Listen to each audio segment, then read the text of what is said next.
From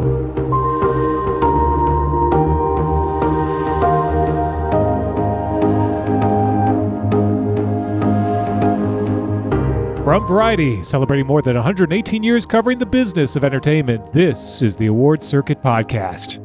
Emmy-nominated Shogun star Hiroyuki Sanada said it meant a lot for him to play a real-life warlord in the FX drama.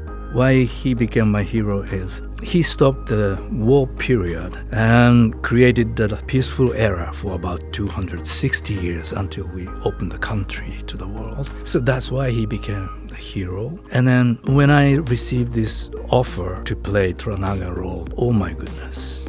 I'm Michael Schneider, and on this episode of the award-winning Variety Award Circuit Podcast, we talk to Hiroyuki Sanada about FX's Shogun, which earned a whopping 25 Emmy nominations this year. But first, on the Roundtable, we go through the limited and anthology series acting categories and discover it's more competitive than you might think. It's all next on this edition of the Variety Award Circuit Podcast. Stay close.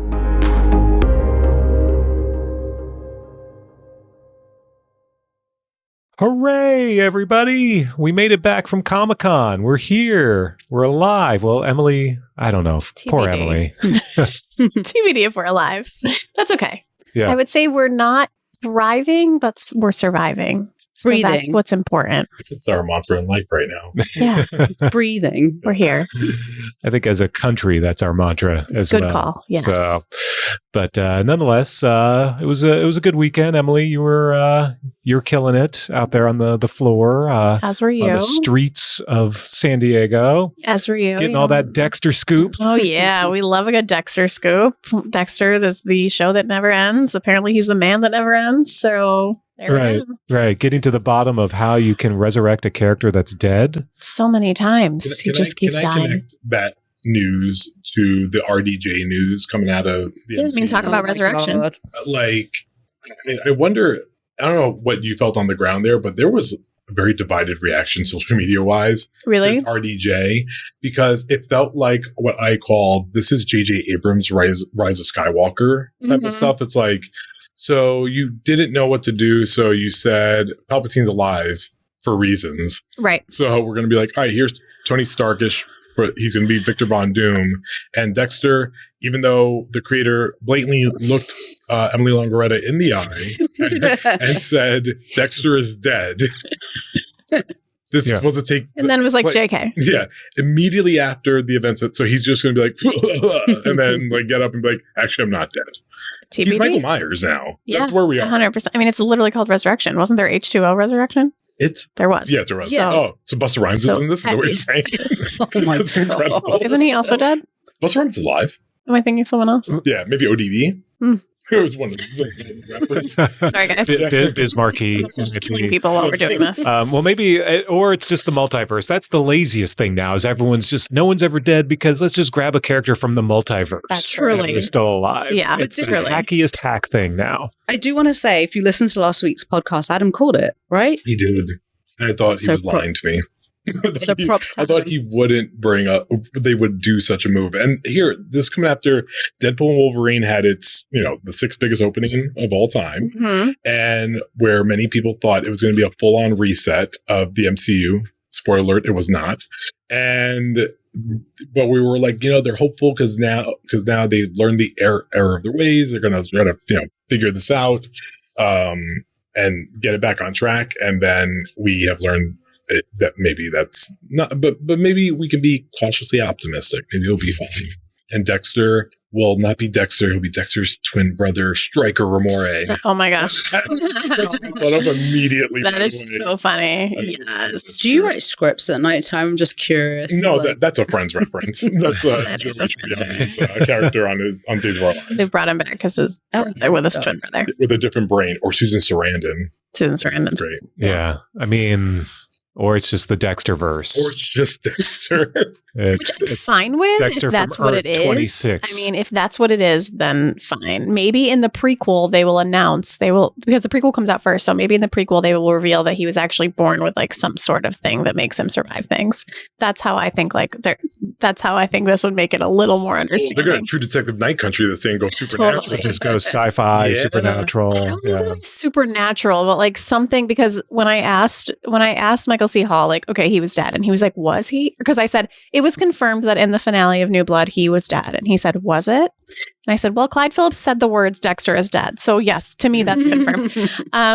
And he said, all I can say is it's really cold out there, because at the end of Dexter New Blood, and this isn't a spoiler alert, it's been 2 years, I can say this, he was bleeding out outside. So It's so cold that did it the cold preserved his body? The lightsaber, for 2 man. years? Gosh, like, what is happening? So who knows? Here we are. Oh my God, he's gonna be frozen like Demolition Man. Yeah. He's gonna come back. Yep.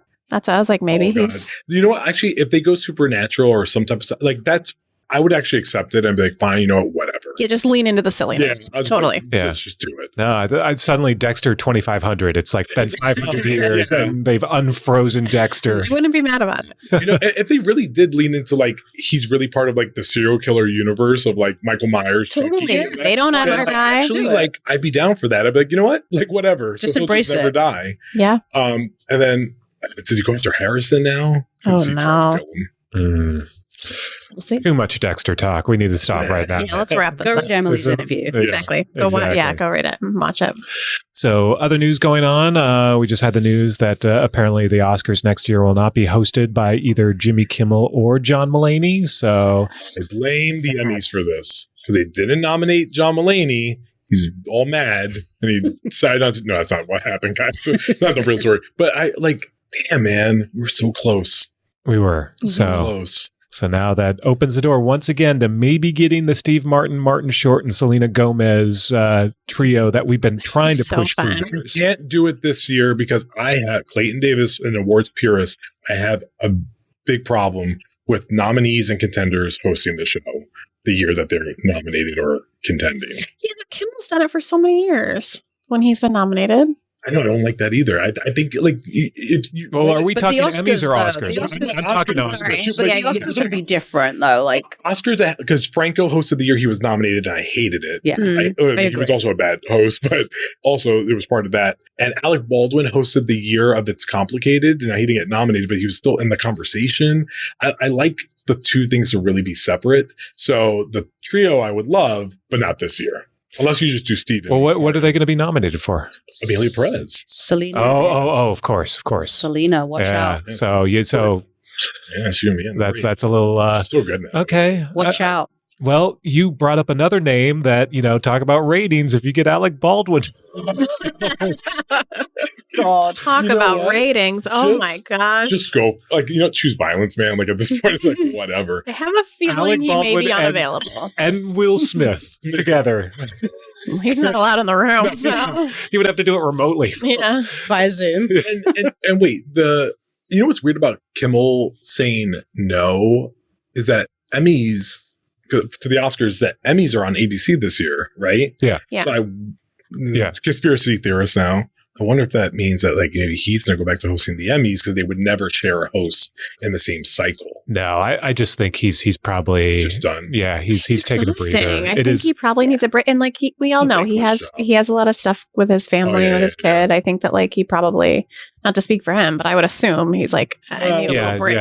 Yeah. His son just went through another surgery, Yeah. and he's probably just like, you know what, I need to spend It's time a with the lot, yeah. family because a daily talk show that takes Such a lift already. that takes a lot out of you, and then add award shows on top of it. So definitely, he wouldn't be available for the Emmys this year. Emmys is still wide open. I mean, we're talking about Oscar hosts, but we're still waiting on an Emmy host too. I wonder if maybe Mulaney made the pivot to that. Maybe, I wonder. He's got to be on the short list there. He had a really great year. He had great tryouts at the Oscars. Mhm. And whether or not he does more, everybody's in LA or everybody's in something, still remains TBD. So maybe it just works better for a schedule. Yeah, I would say, that would be a great choice. But there isn't much time for him to prep, and he probably wants more time to prep for something like that. But also, it's the host network has a lot of say over who the host is going to be, and Mulaney doesn't really have any Disney ABC ties. Even his canceled show was on Fox. Yeah. Yeah. Mulaney, no, I think was that Fox or was that NBC? Fox. Yeah, it was Fox. I don't remember that. Yeah, that was ironically, Mulaney would be a hit. He missed it. I think it was like a 0.7 rating in the demo at the time was a disaster. Now that would be like the number one show on television. But no, this is why. So my column this week is about spitballing host ideas. So my idea is, we haven't had a couple host in really since Desi Arnaz and Lucille Ball did it in 1952. So here are two Disney stars who are both nominated this year, which I know you hate. So this automatically against you. But if you got Rob McElhenney and Caitlin Olsen, married couple, It's Always Sunny co-stars to host. Then you get the Disney of it because, Disney is pushing hard Caitlin's new show, High Potential. So this fall. And it premieres later that week.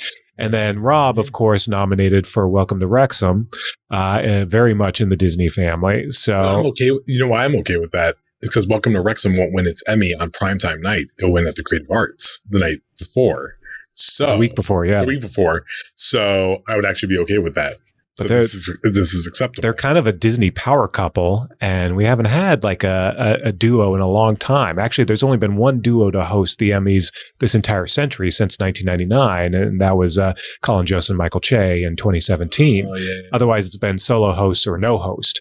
So might be fun to have them back. You could celebrate it. It could be a night of duos. You could have more, relationship, folks come in. That's where you have Sarah Paulson and Holland Taylor present together. You have some of the other couples who are both nominated come in. You reunite couples, co-stars from the past, TV couples from the past. And there's a lot of TV anniversaries, and Emmys did so well with that last year that they can totally lean into that kind of a spin on that. So okay, Friends 30 is September.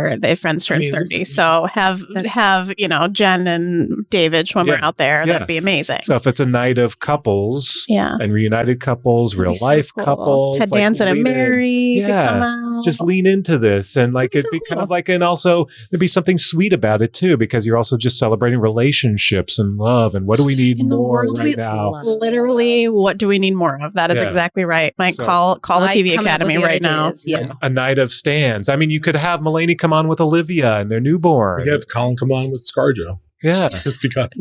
Truly though, why not? I think it's a really good idea. Jesse Collins, are you listening? We don't get good things. So I'm thinking about it. I'm like, well, we're just going into SNL's 50th, so we'll probably just get like an Eddie Murphy, which actually would be pretty fine. I also don't like the raunchy comedians on hosting those shows because they're watered down. He can't be Eddie Murphy on ABC. So, I mean, some classic. We're kind of over the raunchy comedian, though. Well, no, I was just thinking of like classic SNL people that if they wanted to really lean, like bring in Adam Sandler. You're not going to do this on ABC. You're not going to have a big SNL like retrospective on ABC. This is true. It's just, but also, we have that Tim Allen series coming to ABC, so he could be brought out. They obviously wouldn't have him do a whole thing, but like him and someone else from the show, because everyone loves Tim Allen. Or you reunite him with his wife from Home Patricia. Improvement. Patricia. Love her. She doesn't love him, but I love her. So maybe you don't. But yes, ABC also has so many good talent. Listen, get JTT, man. Let's just like throw This has been my mission for years to get JTT out of hiding. And we have a mutual friend, and I know he's like alive and well and fine, but he's just very, very private. So I will make it my mission. You know what? The nostalgia thing, though, has now got the wheels turning. What if they just brought back some, like, a combined, like, the kids of the sitcoms to host the Emmys? Oh my gosh, that'd be wild. Honestly. Like a JTT, Jodie Sweetin, I mean, you couldn't ever have Jodie and Candace together, apparently. Yeah. But I mean, yeah, the Boy writer. Meets World kids. Yeah. Yeah. I mean, Danielle dated JTT for a very long time. So, like, Get your little white up in there. Yeah. You could just make There this we a go, whole guys. thing. Now this is starting to sound like a terrible Emmys. I got to be honest. We're spiraling. Remember the year where they brought in all the alternative hosts together and thought this would be great, Oh, and it then was they a had nightmare. no plan whatsoever. And it was once you get these people who really this isn't their job. Got a plan. guys. Yeah, you got to plan. You got to Just have a do script. Tina and Amy and just make it safe. So, like, always good. Yeah. Do you know for the Oscars or the Emmys or both? I mean, I'll go with They it. wouldn't do it. They wouldn't do Emmys on ABC. No, they though. don't do Emmys on ABC. So that's why we're very specific to Disney stars, and that's again. I love me some Caitlin and Rob, and then if you have Rob, then you get Ryan to show up. It's Well, Oh my gosh! What about some old school? Yes, Catherine Hahn, obviously. Agatha. Agatha come in. What about some old school Mickey Mouse Club people like Ryan Gosling coming out and actually Jates? great. I mean, Justin Timberlake if he's not canceled. Be really fun. Christina, Anyways, Christina, Brittany, get them all out there. Yeah. All right, we are spiraling. Yeah, so okay. Such a good thought, though. My Listen, God. we gave the producers of the Emmys, You're Jessica welcome. Collins, some It great is. ideas. It is. There's some So good I ones think in we get there. a contributing producer credit, or we get to host a segment. Who No, knows? honestly, just give us a good show and I'm happy. Like, give us Yeah. a smooth, fun, entertaining couple We're hours. already halfway there because it's on a Sunday this year and not a Monday. Truly Like, half the blessed. battle already done. Truly blessed. Yeah. It will be up against football, so no one will watch. But that's We'll fine. watch. We'll be in the room. What's that game? Football? I know soccer. Who I watches mean, we'll that? watch. Yeah. We'll be there. Yeah. We'll be covering. So, all right. So we have had time to digest these nominations for a couple of weeks now. So the next couple of weeks, we will get into the nitty gritty of the different major categories. So why don't we kick off this week with a limited or anthology series for the various acting categories and kind of look at what is up for nominations. So actually, it's a great place to start because this week the Emmys started announcing the nominated producers that go with the series because that doesn't come out right away. well, let's And save the actual qualified. series for later. Let's just You wanna focus just on the acting? acting. Sorry. Yeah. Oh, never mind that. Yeah. So never mind. We'll get to the producers eventually. Toward the end of as we get closer to the Emmys, we'll get to the shows. But let's start with the actors, and let's start with the supporting actors in particular in limited or anthology, because a lot of these are wide open, and this is the most. Well, no, it's not. No, one of them is completely wide open. Yeah, You are correct. yeah, and then we have supporting actor, which clearly we know who's this will be the biggest shot for the sympathizer to get some love. I that's the wide open category. I don't. Oh, you think? Well, Wow. let's maybe list some just Okay, so we can. So supporting actor in a limited or anthology series, we have Jonathan Bailey from Fellow Travelers, Showtime, or Paramount Plus with Showtime, whatever the hell it is. We have Robert Downey Jr. from The Sympathizer over at HBO and Max. Tom Goodman Hill from Baby Reindeer, Netflix. That's the longest of long shots. I mean, he also plays a awful character, so I don't know anyone who's Yeah, going it's to feel hard. It's comfortable voting for him. Sorry, Tom. It's an honor to be nominated. John Hawkes from True Detective Night Country. And interesting side note, John's also nominated in Best Song Yes, he is. for a song that he created, which I love that. Mhm. Lamorne Morris from Fargo, which is kind of a sentimental favorite because Lamorne's just good people.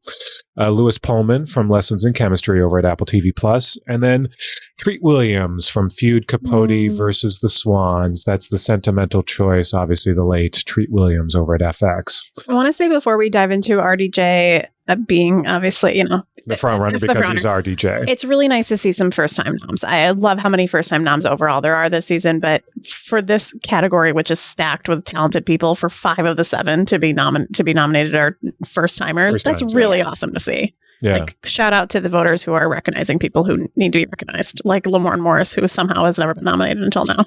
Yeah, yeah. And I mean, who doesn't love Lamorne? He was on our podcast in phase 1. I love I love goading him about the fact that he's that spokesman for the BMO. Yeah, thing, so because great. he is everywhere.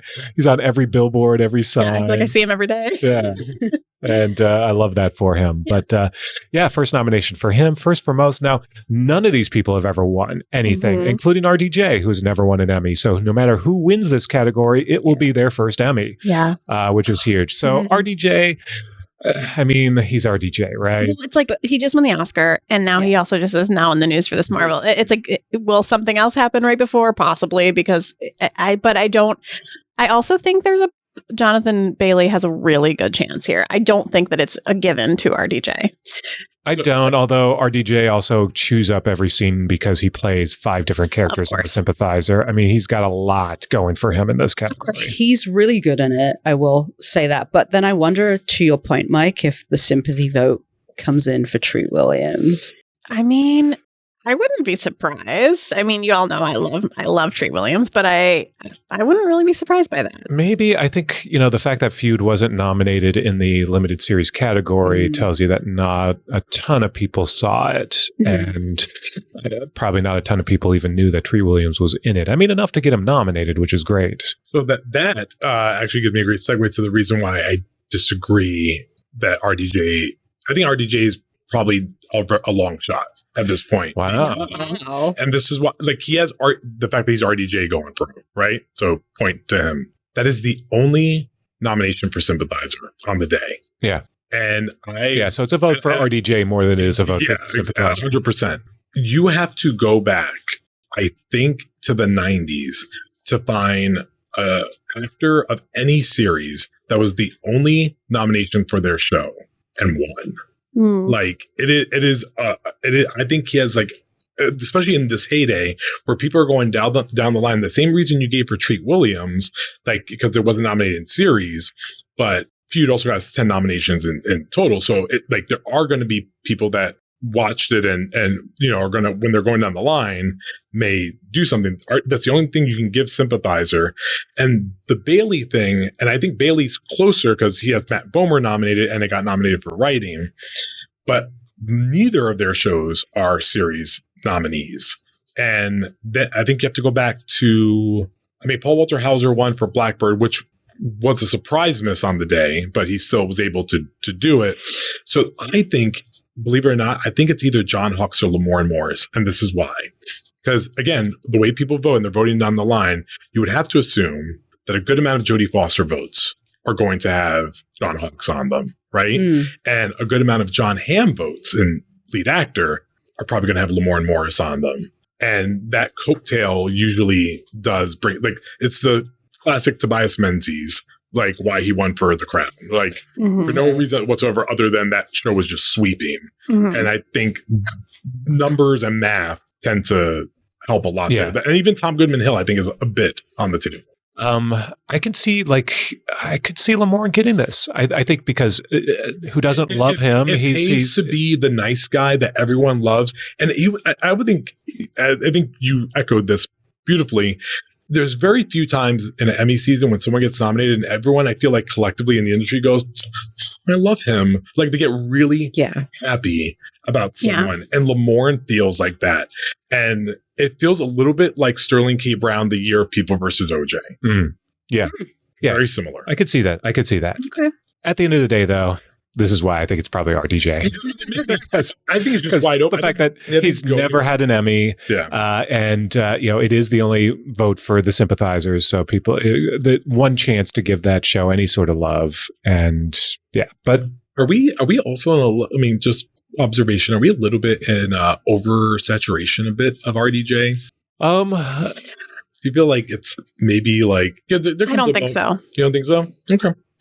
Yeah, I don't think it's the same. The hot conversation at the moment is are we over Ryan Reynolds? Has there been too much? Because I also don't think so. No, they did market the hell out of that. They were everywhere, and it did start to get a little annoying, but it still didn't hurt the movie. Clearly. Yeah. All right, supporting actress. So, supporting actress in a limited or anthology movie.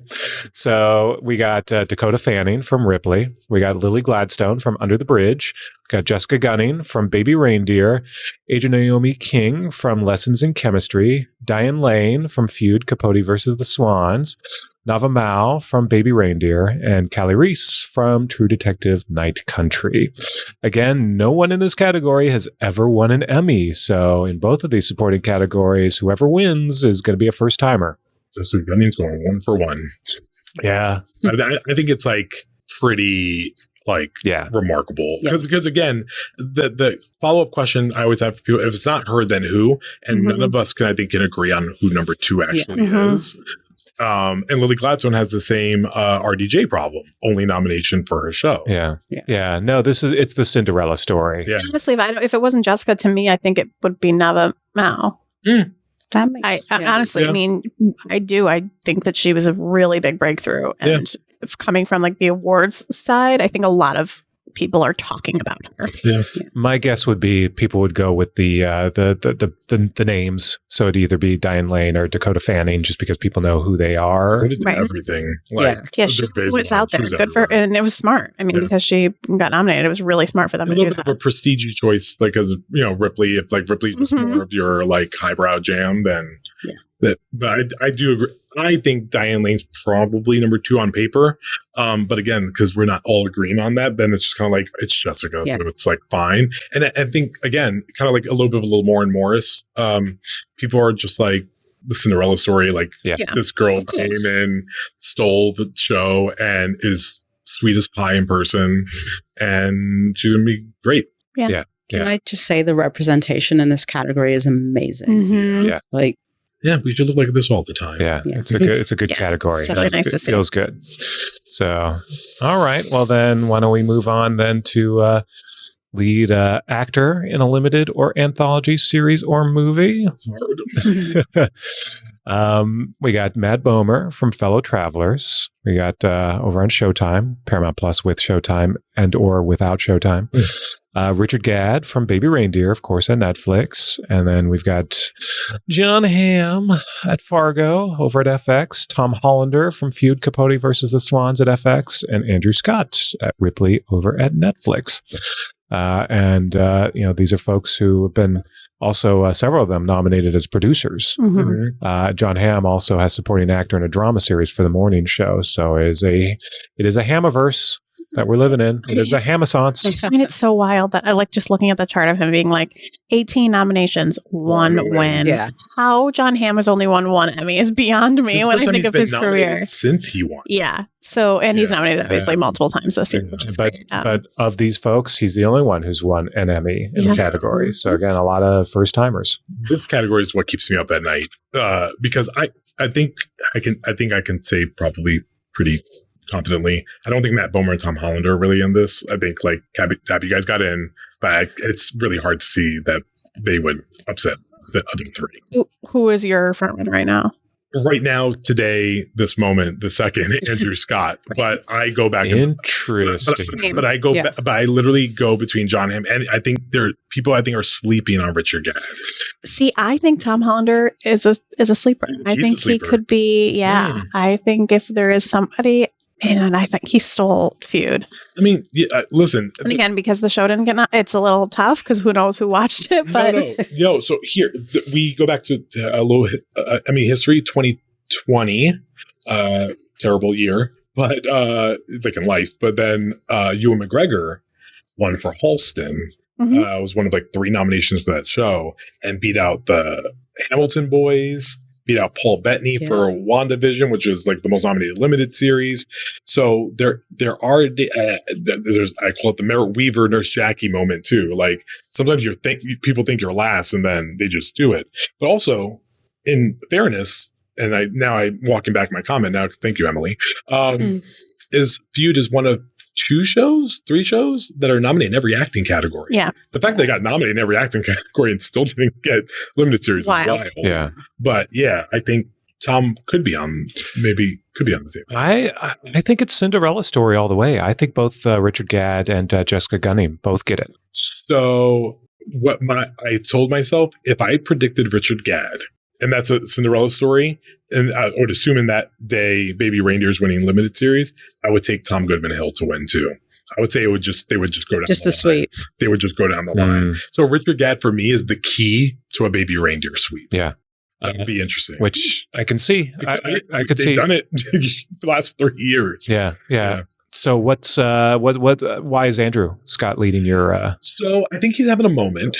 I think like he's I think people forget or remember that the year that Fleabag swept the Emmys, Andrew Scott was the egregious snub that year. he missed that year. He was supposed to get nominated and win, and then he missed. And then coming off of All of Us Strangers last year, he's having a really good moment. And I think Ripley did fairly well. And it's something you can give the show without feeling any certain way about giving it any other categories in a major way. I think he's the easiest thing to check off. I just think there is a British voting block, and I just feel like they're gonna maybe go for The him. Brit way. Yeah, because Baby Reindeer, Brit block. because even though Baby Reindeer is clearly a British show, I think it skews very American. Mm. I think it was huge here, and it's I think that's going to help it. John Hamm, it's the legacy. Fargo did really, really well. They obviously love him. Double nominated this year. John Hamm Fargo is one of those that if it's not going to win there, or my Lamorne Morris thing isn't true, then what else is that show winning? And that's my dilemma. Mm. I don't want it to go 0 for 16. Yeah, no, that'd be a shame. Yeah. So, Jazz, where were you landing? I'm kind of landing on the Richard Gadd of it all. Yeah. But I totally see your point, Clayton. It's Do it so I don't have to. do they go, they really love Baby Reindeer, but I also feel like Ripley needs something. Yeah, I mean, And if this is where they're going to give it Well, something, Andrew is the person. it depends if they feel like they're gonna try to dole it out and Yeah. give everyone a little piece, or if it's just gonna be straight tickets. Yeah, I'm also. I think we might have talked about this before. There used to be in the 2000s, especially this kind of feeling of when film people get into your into the Emmys. Territorial. Yeah, people are you're a film person, you don't belong here, kind of thing. And Andrew doesn't really skew film. He's on that great part of both right now, which is why the RDJ thing, I think he's very much looked at as film. He only has one other Emmy nomination in his lifetime. So I do, Andrew, I think Andrew's a nice guy's finish first sometimes. I think He's super like him. nice. Yeah, he's very nice. There's too many good looking guys in this category. That's the problem. All right. Well, on to lead actress in a limited or anthology series or movie. So we got some icons in this category, including Jodie Foster for True Detective Night Country at HBO and Max. Brie Larson, Lessons in Chemistry, who is the only Emmy winner in this category. Again, everyone else, maybe they've been nominated, but no one else has ever won an Emmy. That includes Juno Temple for Fargo at FX, Sofia Vergara for Griselda over at Netflix, and Naomi Watts for Feud Capote versus the Swans at FX. So, I mean, my gut says Jodie Foster. Yep. Yeah. That is the gut reaction. Yeah. There's a side from Emily. I'm waiting for the ... because I think we're all having that ... feeling. We can talk about it. I think Sofia Vergara has a really big chance. When I said Ewan McGregor Halston, Yeah. That's it. I've been thinking about Sofia Vergara so much, Yeah. about how I think she's a natural next go-to. Didn't win for Modern Family, 4 nods that entire show. That's a Yeah. shocker. It's insane. Shocker. And she's brilliant in Griselda, though. Like the fact that this is her first dramatic role and this is what she did. Yeah. It just really proves what she can do. So, but it's Jodie Foster.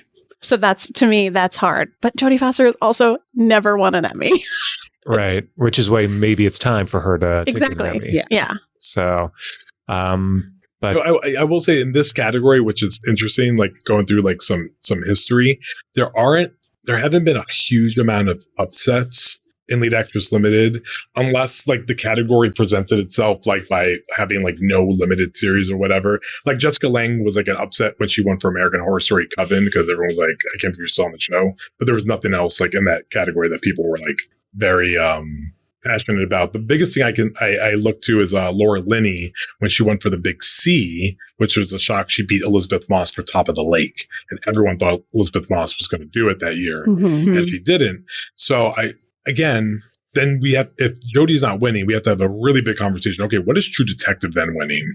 Is that about to go 0 for 19? Because Oof. I don't Ooh. know Be where. wild. Because the only place I think True Detective is really competitive outside of Jodie, I guess a little bit of John because of reasons I mentioned, but I think Issa Lopez maybe in directing. And then after that, I don't know if it really pulls off anything else. So Jodie not winning just would point to a really bad day, probably overall.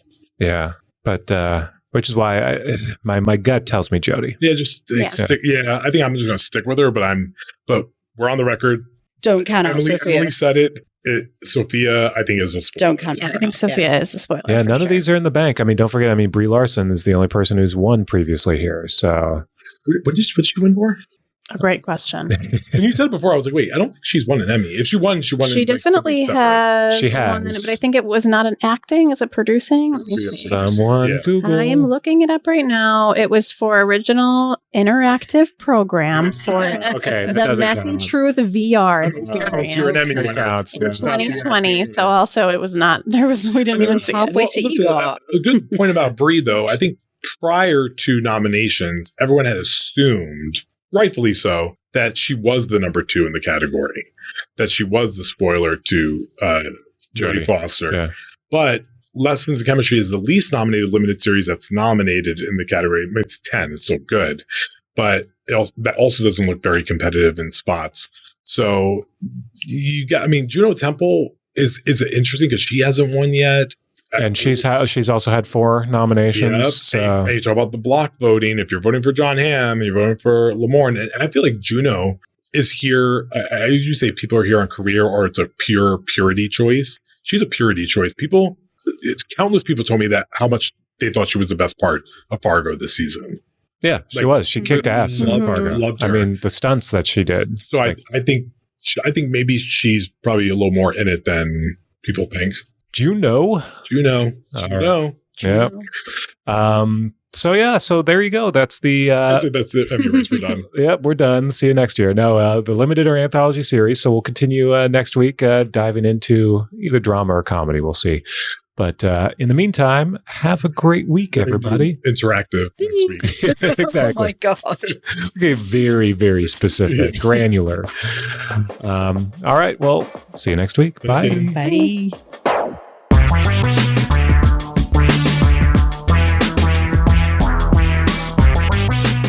After the break, Shogun star Hiroyuki Sanada. From Los Angeles, this is the Variety Awards Circuit Podcast.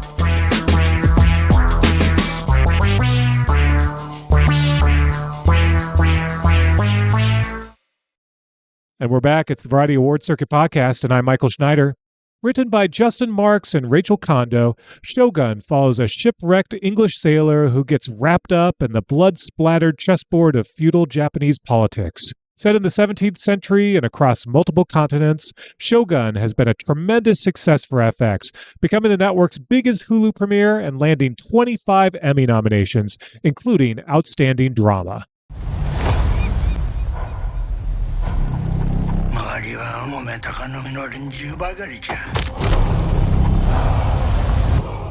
War is coming.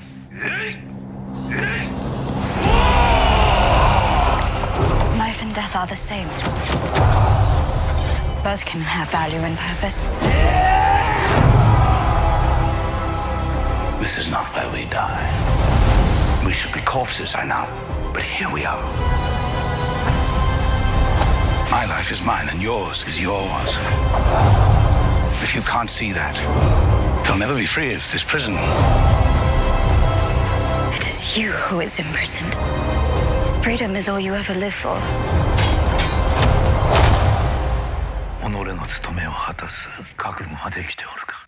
Star and producer Hiroyuki Sanada plays Lord Yoshi Toranaga, a shrewd, powerful daimyo, at odds with his own dangerous political rivals. Sanada most recently appeared in the Netflix film Army of the Dead and the film adaptation of Mortal Kombat, in which he played iconic character Scorpion. His other American credits include Westworld, The Wolverine, The Last Ship, The Last Samurai, and Rush Hour 3. He's nominated for Outstanding Drama Actor, while Anna Sawai is nominated for Best Drama Actress. Variety's Jazz Tankei recently sat down with Sanada to talk about the success of Shogun and how he has signed on to continue playing Toranaga in a second season of the series. Jazz began by asking what the Emmy nominations mean to him. I never thought about that. Even I didn't know how audience will receive this show, especially 70% Japanese dialogue with the subtitles. But, we believed the audiences, their intelligence and imagination, and then curious about another culture, So it was kind of gamble, but went well. And then that's already happy, but and nomination is crazy for me. Yeah, more than we expected. So happy for everyone and myself as well.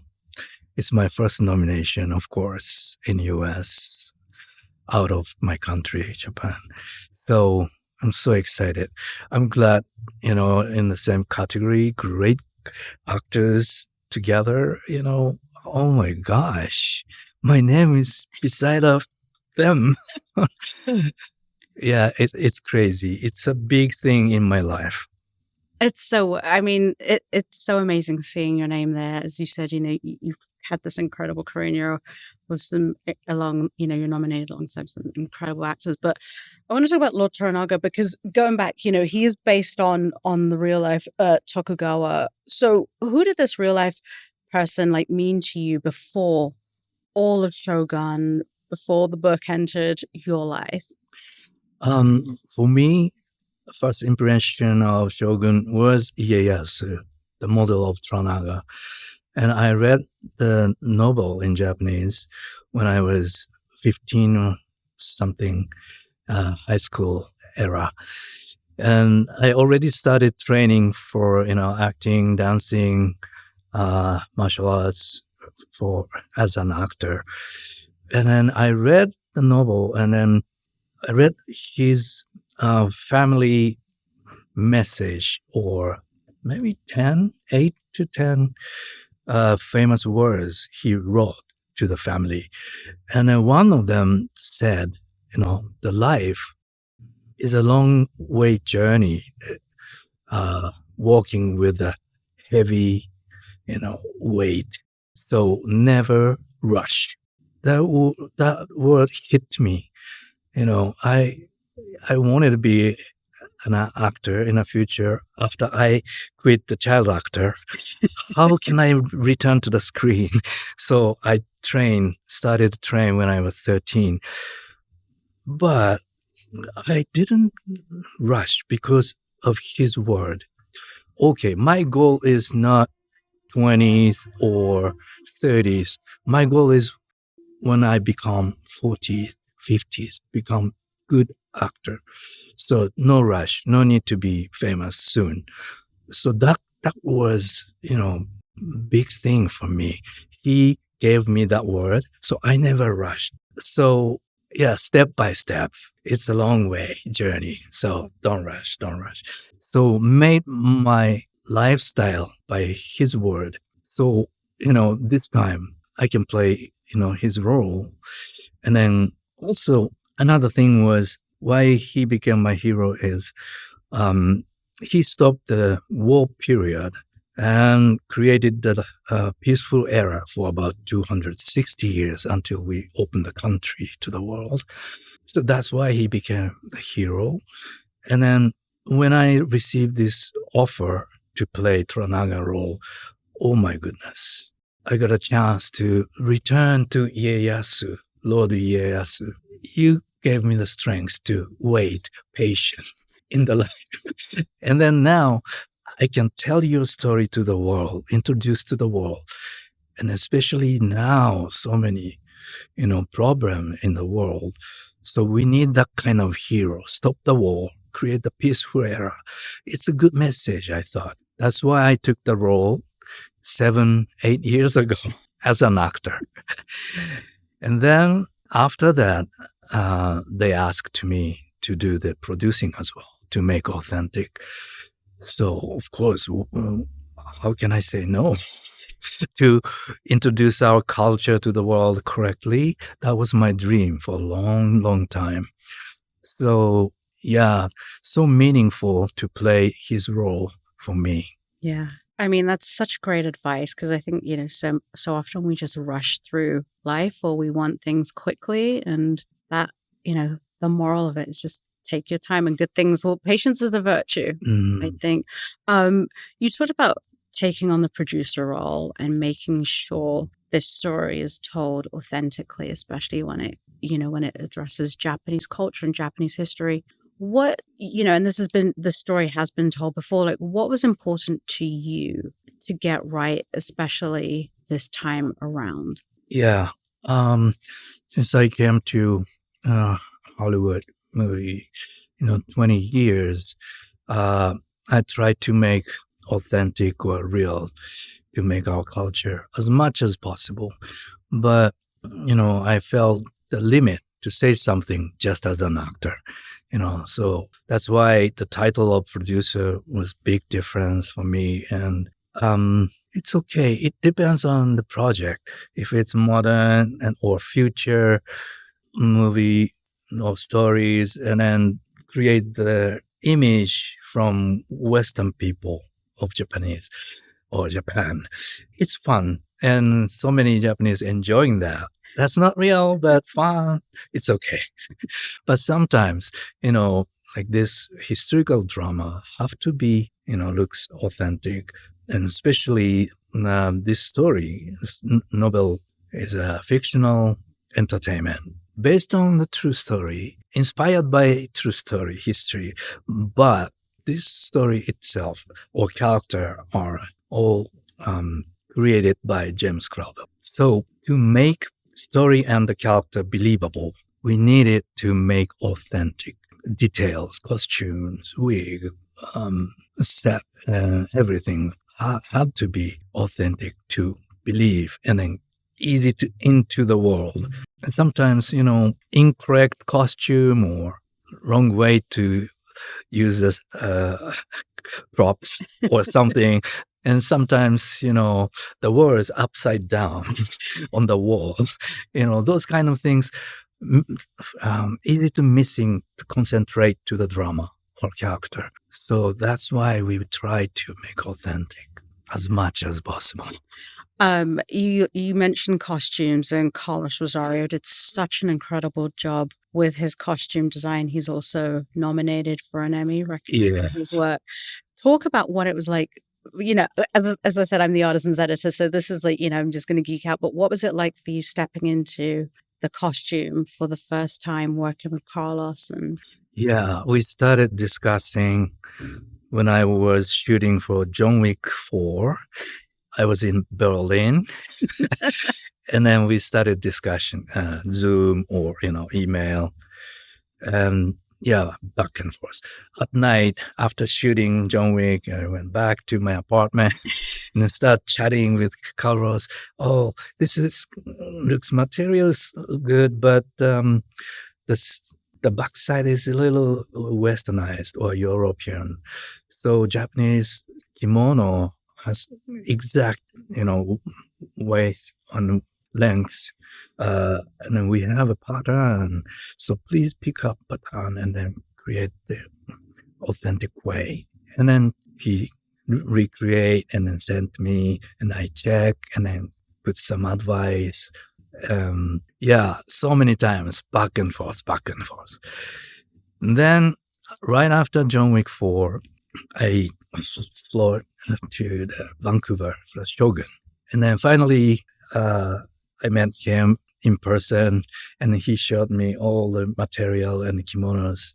And then I checked everything, and then the ladies' obi belt is a little more thinner at that time or something. And then man's samurai's kimono is like this. And then I had a lot of collaboration with him. And then finally, his team learned the authentic way. Then I was like happy. Every time they created the new costume, I checked and then gave him some pointers. But they were great. Great learner, quick learner, professional. So it was a great collaboration with them. What was it like living with this character, I guess, for 8 years, right? From when you first got the script to actually stepping on set and playing him?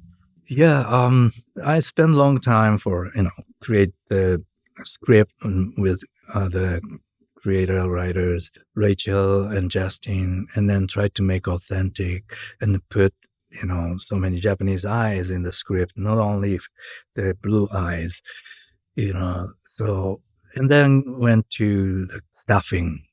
I hired some Japanese authentic, samurai drama specialist for each department. That was nice. I had a great team. Then casting. So when I went to on set as an actor, it's already done. Everything's prepared. So I could relax in front of the camera. Yeah. Oh, now I just do acting, my ordinary job.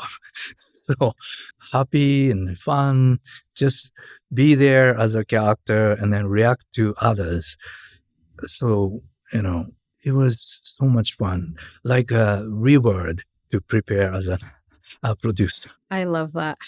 My colleague Kate Arthur sat down with the series creators Rachel Kondo and Justin Marks for our showrunners sit down series, and they said in the interview that they've always wanted you were like the first choice to play Lord Toranaga. Like, what does that mean to you when you hear something like? I don't think they wanted anybody else, but you're like perfect. Oh, thank you.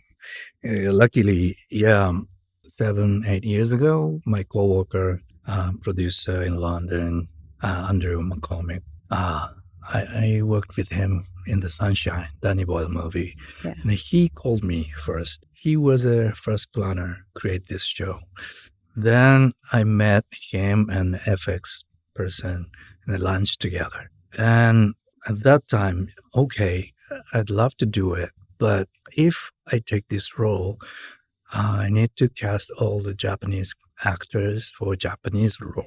And also we need a crew, Japanese crew, especially for Jidaigeki, samurai story. And that's the my condition, I said. And then they understood and then accepted. So, okay, let's do it. Then we started. And after that, Justin and Rachel came into the project, then asked me to do the producing. Because Rachel is a Japanese American, and then she also wanted to make authentic. So little by little, I involved you deeper and deeper. And then finally, every day on set, from the beginning to the end, check all the scene and rehearsal and monitor. Even I have no, acting part for that day. But that helped me a lot as an actor too. I watched all the scenes and then gave them the advice for the characters or how to speak Japanese Shakespeare, And so when I do acting, already I'm in the world. So I didn't try to do anything, just react and then carry my emotion and try to, save acting as a producer. Don't do too much. Don't explain too much. Stay calm. Less is more. That was my advice to myself. I love that. Well, your Lord Toranaga has such an incredible journey in the series, and then we get to episode 9, and we can go full spoilers here because hopefully everybody's seen the show by now. But after Lady Mariko's death, that final episode of the season, Lord Toranaga has the moment, like, talk about that episode and how her death changes him after all this time. Yeah, Mariko's part is, most important for this show, the season 1. And, Toranaga believed her as a daughter of great samurai. And also, she'd done great job. Instead of thousands of soldiers, just one lady changed the history of the country. Of course, Toranaga planned to do that, but Mariko completed that. So Toranaga is so proud of her and then so sad about her sacrifice. But again, always Toranaga think for soldiers' death or friends' death, son's death, always think, I'll never waste you're there. I'll carry you guys, dream, and make peaceful era. He always thought that. So, yeah, and he did it. And all of us did it. That's a beautiful point, I think. Die earlier or later, doesn't matter for them. How lived, how died with honor, for purpose, especially at that period. That's, their spirit and the meaning of life. Talk about talk about that episode and acting those scenes out, knowing what that means to you personally. Like, was there a scene that was I think like emotionally challenging to play out in that episode? Which In episode 10. 10. Oh, yeah. Yeah, 10 is also a heartbreak episode, but also first time telling that his dream was revealed, what he planned, what his dream, So finally explain what he thought. So it's a little, sad, but happy to tell to the audience. So more relaxing at that time. Already, checkmate. End of 9 was a checkmate. But to me, hardest one was episode 8. My old friend Hiromatsu's seppuku. That was the hardest for me because, when I read the script, I already cried. And then cry is an easy way to show something, but Toranaga cannot cry because spy is there, have to disguise everyone. So in that situation, hard to don't cry as a person and as an actor as well. But Toranaga also, he's crying inside, but he cannot show that part. So try to, show anger to make don't cry, those kind of balance inside of my character and myself. So yeah, it was hard, but also maybe that point totally overlapped with Toranaga and myself, kind of in the world. Yeah. So I think that was real Toranaga was there, most likely. And then Justin told me that they took my first take close up. Oh, wow. So during the rehearsal, shooting all day, and at the end of the day, they shot my close up and done, take one. So I was like, empty mind right after that shooting. Oh my gosh. So feel like really I lost my old friend. Yeah, that was the hardest and also most excited, interesting day as an actor. Also, the cinematography is phenomenal in that sequence, as you said, the close up. I think Sam McCurdy did that episode 8, and yeah. So many difficult but beautiful scenes was there, and especially at the end of episode 8, I visited my son's funeral place. They're watching the ash, and there was no dialogue in the script, and just watching. But I thought, I want to tell the audience what Toranaga thinking for now. He's standing alone, and I asked to Justin, can I say something, what I'm thinking? And he said, yes. Okay, let's shoot 2 versions, silent version and dialogue version. We took both. And then during the editing, they used my dialogue. That was exactly I said, I'll never waste Hiromatsu and you, everyone, never waste. Then decide to, go to episode 9. So everything is, collaboration. Until final moment, we try to, make best way. Yeah. So for every scenes, for every roles, Justin was so open, and then he created the new line in English and then translate, and then I changed to classic way and then teach to young actors. So all happening just before shooting every day.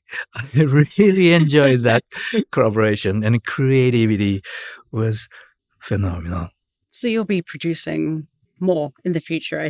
If I can, I'd love to. Watch the space. Speaking about the emotional, those emotional moments, whether it's dialogue or silence. What conversations did you have about the Battle of Sekigahara, and the decision to not? I mean, obviously, I'm sure money was a factor, but decision to not go there. That's the best way to ending for our show, I believe. From the beginning, this is most important thing is human drama, and character versus characters. We're gonna show that, not the violence, not the fighting scene, not a lot of nudity. So totally, we didn't try to make a big battle scene at the end from the beginning. So I think, it was matching for our show, I believe. That's our taste, boom, checkmate. Yeah. And it's a perfect ending. And now we get a season 2. I mean, even though, you mentioned, we know there was this peaceful time after that. But what are your hopes for season 2? And yeah, you know what? We finished the novel at the end of the season 1. Yeah. So normal novel. But we learned from James Clavell's how to storytelling, how to show to the audience. So all his taste is in our DNA now, writers and me and everyone. So also we have real history. We know what happened. So many episodes there. So it's fun to create original script again. Now already, writers' room started, and then they're discussion every day, all day. And, we don't have novel means we can create our very original, separate from novel too. Freedom is there. So I hope writers will enjoy the freedom, respect novel, of course, but more flexible ideas coming out. So I can't wait to see the first draft. oh my gosh, we're so excited. I mean, and we're hoping Blackthorn's going to return. I mean, Cosmo has to come back. Has to. So I believe half cast remain, and then another half new characters coming in. So excited. Watch the space. Something that happened, the pandemic, it meant that you couldn't shoot in Japan for season 1. Are you hoping that season 2 that the production can move to Japan? Or Yeah, Justin and Rachel already went to Japan to location hunting or watching everything. So we are trying. I don't know what's gonna happen in real, but we are trying. So many great castles, temples remaining, so some part in Japan, some part another country. That's our plan now, but who knows? watch this space. The reaction to the show has been incredible and so well received. Yeah. What has there been a reaction that you personally have received or that you've read that really sticks with you or moved you? Yeah, so many fans in another country learning Japanese culture, and then I felt more than young generation of Japanese. They know well, and then so curious about culture, and then learning. So comment is so deep and good point. So I surprised, but that's why this shows succeed in out of country from Japan. So we were right. We believed their intelligence, and it worked. We discussed this at the beginning, but you've been in the industry for a long time, and what advice would you give to young aspiring actors coming up behind you? Just keep loving your job, and also, like I learned from Lord Ieyasu, don't think about just 2 years later, 5 years later. Think about 10, 20, 30 years later, what you want to be, what kind of actor you want to be. So believe yourself, be yourself, and never give up. That's it. Incredible advice. Okay, your IMDb is incredible again. So for somebody that is watching you in Shogun and is obsessed with you and like wants to dive into your body of work, where would you tell them to start? Like, what's the film or show that you'd be like, okay, you should watch this? Oh, it's hard to choose. Oh, a couple like that. Oh yeah, but Japanese movie I've done, I like Twilight Samurai. Directed by Yoji Yamada and nominated for the foreign language film Oscar. Yeah. So yeah, I like that. So not an ordinary samurai movie, very unique. The samurai who quit samurai, who want to quit and then want to be a farmer. He loves the peaceful life with his daughter. So he knows samurai era gonna be finished soon. I don't wanna fight, but he have to fight for the family. So it's unique character and the story. So I like that from Japanese film. And also, after I came to Hollywood, first one, The Last Samurai, I liked that too. And also, for me, the unique role was James Ivory movie, The City of Your Final Destination, gay partner of Anthony Hopkins, and then international cast. I was only one Japanese, and it was Thai character in the novel, but James Ivory changed to my character Japanese, and then called me. It was a great experience for me as an actor. No fighting, just drama part as an actor, and with the great actors, Lola Rini, Charlotte Gainsbourg. So sometimes I play action, of course, samurai, yakuza, welcome. But as an actor, I learned action as an actor. So just acting role is so interesting and important for me. So I'd like to search more, sometimes action, sometimes no action.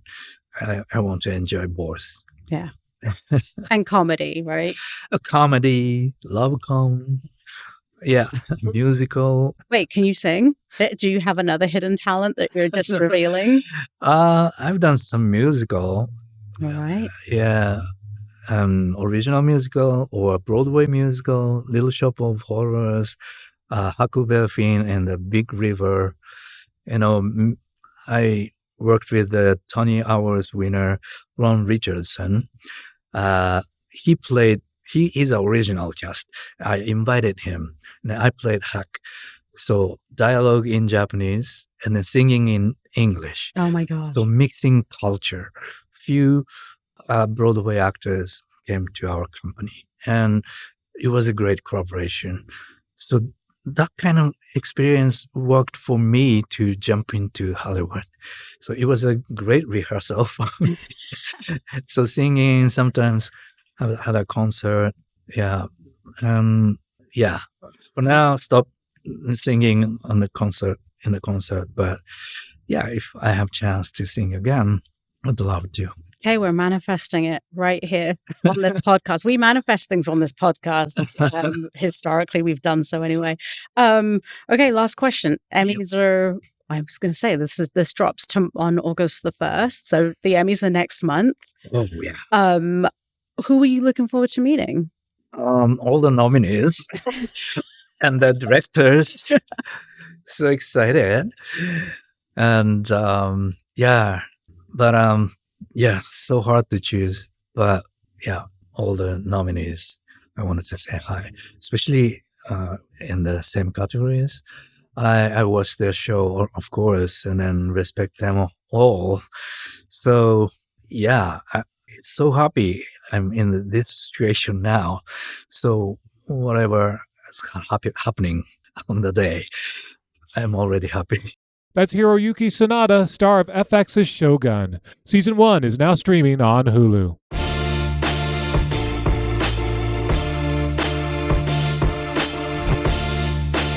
And that's it for this edition of Variety's Award Circuit Podcast. Aaron Greenewald edited this episode, and Michael Schneider is the producer. Be sure to subscribe to the Award Circuit Podcast on Apple Podcasts, Spotify, or wherever you download podcasts.